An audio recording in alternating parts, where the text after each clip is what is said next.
Pontiac Firebird Trans Am, the iconic road warrior.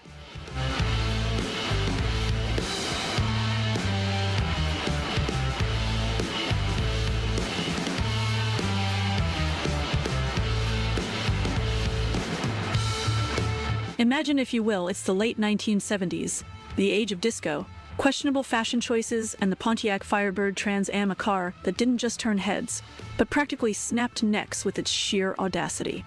This wasn't just a muscle car. It was a cultural icon, a four-wheeled declaration of freedom, power, and unabashed American exuberance. The Firebird Trans Am first blasted onto the scene in 1969, but it truly found its stride in the 1970s. It was the automotive equivalent of a rock star, swaggering onto the stage, flicking its cigarette at the establishment, and belting out power ballads that left the audience breathless. And who could forget its crowning glory? The hood decal, a massive flaming bird that screamed attitude and rebellion. Subtle? About as subtle as a punch in the face.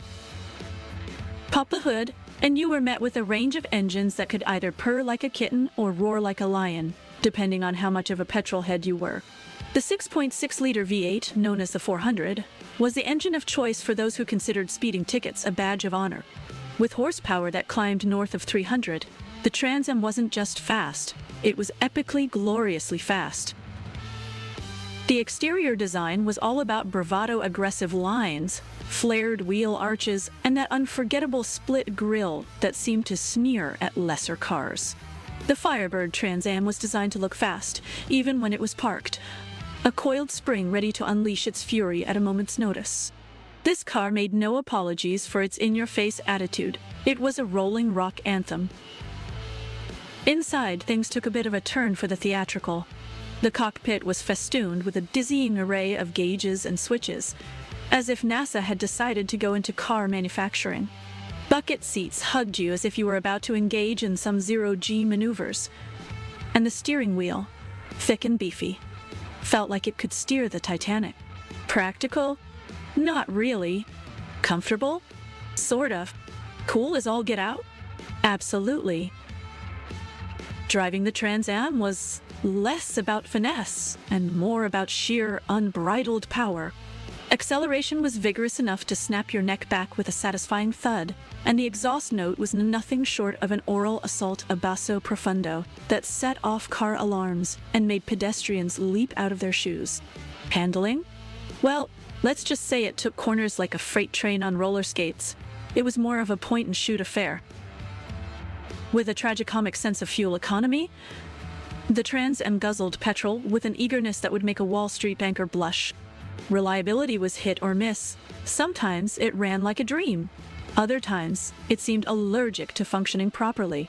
But none of that mattered, because every time you slipped behind the wheel, you felt like a star in your own action movie.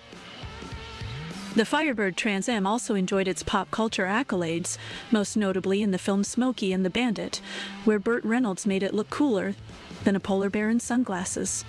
It was more than just a car. It became a symbol of rebellion, freedom, and the sheer joy of the open road. Decades later, the Firebird Trans Am still sparks a sense of wonder and longing. It was raw, it was wild, and it had a spirit that cars today can only dream of. It represents a time when driving wasn't just about getting from A to B. It was about the thrill, the adventure, the unfiltered joy of pure, unadulterated speed. So here's to the Pontiac Firebird Trans Am, the rock star of muscle cars, the road warrior that took no prisoners, and the icon that still makes our hearts beat a little faster. If roaring engines and iconic cars get your adrenaline pumping, hit that like button. Subscribe to Autoicons, and let's relive the glory days of legends like the Firebird Trans Am together. Buckle up, hit subscribe, and let's burn rubber through history.